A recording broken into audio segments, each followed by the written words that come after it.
যে ফুটা সরকার 50% দিতে গেছিল, বলছে 20,000 কোটি লাগবে। মনু সিংভি হাত পা ধরেছে, বিচারপতি দয়া করে বলেছে আচ্ছা 25% দেন আপাতত, ফাইনাল জুলাই আগস্টের মধ্যে হবে, 100% টাকা দিতে হবে, বকেয়া টাকা দিতে হবে, পঞ্চম পে স্কেলে পে কমিশনের যে বকেয়া আছে 15 সাল থেকে সব টাকা মিটাতে হবে। এ জয় অধিকারের জয়। এ জয়ের মধ্য দিয়ে প্রমাণ হয়েছে অধিকার কাড়িয়ে নেওয়ার ক্ষেত্রে তিনি যত বড় ক্ষমতাশালী হন, তার বিধানসভায় যত এমএলএ থাকুক, যত গুন্ডা পুলিশ টাকা থাকুক না কেন, ভারতবর্ষের সংবিধানে আইনি শেষ কথা বলে। ঠিক একইভাবে পশ্চিমবাংলা 2,15,00,000 বেকার যুবক যুবতী তাদের কর্মসংস্থানের অধিকার আগামী দিনে আদায় করবে এবং পশ্চিমবাংলা এই আবর্জনা মমতা বন্দ্যোপাধ্যায় তার কোম্পানির হাত থেকে 26-এ নিষ্কৃতি পাবে। অভিজিৎ গাঙ্গুলি যে বিচারপতি রায় যদি সেদিন অহংকারী মমতা ব্যানার্জি মেনে নিতেন, তাহলে আজকে যোগ্যদের রাস্তায় বসতে হতো না। অভিজিৎ গাঙ্গুলি 7,000 জনকে চিহ্নিত করে দিয়েছিলেন ডকুমেন্টারি এভিডেন্স প্রমাণের উপরে, বাকিদেরকে বলেছিলেন বিষয় তিনি বলেননি। আজকে ওনার রায়কে চ্যালেঞ্জ করে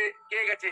এসএসসি গেছে, রাজ্য সরকার গেছে, কোটি কোটি কোটি কোটি টাকা খরচ করেছে, যে টাকা দিয়ে হসপিটাল স্কুল বানানো যেত। আজকে আপনারা নিজেরা গিয়ে 26,000 লোককে পথে আপনারা বসিয়েছেন। সেদিন অভিজিৎ গাঙ্গুলি 2022-এর অর্ডার মেনে নিলে আজকে এই অবস্থাটা তো তৈরি হতো না। নিষ্কৃতি একজনই পাবেন, এত বাতিল করে লাভ নেই, একজনকে বাতিল করুন 26-এ, সব সমস্যার সমাধান হবে। আর আমি কথা দিচ্ছি, বিজেপির আমি এখানে অন্যতম যারা নেতৃত্বের মধ্যে একজন, আমার পদ অনুযায়ী, ব্যক্তি নয়, এলওপি হিসাবে আমরা বিজেপিকে সরকারে আনলে যোগ্য অযোগ্য 1 মাস পুড়িয়েছেন, কিন্তু সিবিআই গাজিয়াবাদ থেকে হার্ড ডিস্ক উদ্ধার করে বলে দিয়েছে কারা যোগ্য কারা অযোগ্য। পেপার তো আপনার কাছে আছে, কিন্তু আপনি যাদের টাকা নিয়ে দিয়েছেন এবং আপনার পার্টির যে ক্যাডাররা, এমএলএ এর ভাই, এমপির আত্মীয়, কাউন্সিলরের ছেলে, এদেরকে বাঁচানোর জন্য তো আপনি আজকে নাটকটা করছেন, এই ড্রামাটা করছেন। কালকে রাত্রিবেলাতে বাইক বাহিনী গিয়ে উৎপাত করেছে এখানে, যে শিক্ষকরা করেছে, শিক্ষকরা তাড়াও করেছে, রাত্রি 2-2:30টা পর্যন্ত আমি দেখেছি। মহিলা শিক্ষিকারা তাড়া করেছে গুন্ডাদের। হ্যাটস অফ টু আন্দোলনকারী, তারা মাথা নত করেনি। তারা এই গুন্ডা বাহিনীদের কাছে লাল চুল কানে দুল, যারা হামলা করতে এসেছিল তাদেরকে নিউ টাউন থেকে ভাড়া করে আনা হয়েছিল, তাদের তাড়া করা হয়েছে। আর এই সব্যসাচীর কোনো কাজ ছিল না, মমতা পাঠিয়েছে। এর আগে ভাঙড়ের পাওয়ার গ্রিড আন্দোলনে ভাঙড়ের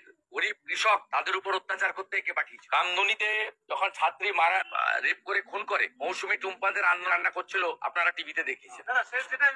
মমতা ব্যানার্জি ওকে বিশ্বাস করে না। মমতা ব্যানার্জি কৃষ্ণা চক্রবর্তী, সুজিত ঘোষকে বিশ্বাস করে।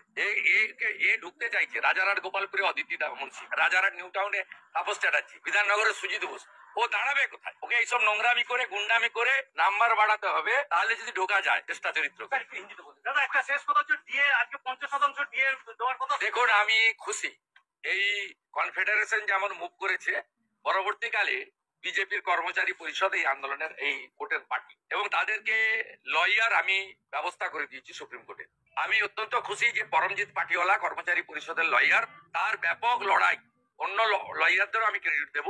তাতে দুটো জিনিস আজকে খুব পরিষ্কার হয়ে গেছে। যে মমতা ব্যানার্জি বলেছিল যে ডিএ অধিকার নয়, আজকে সুপ্রিম কোর্ট, সর্বোচ্চ আদালত বলে দিয়েছে ডিএ অধিকার।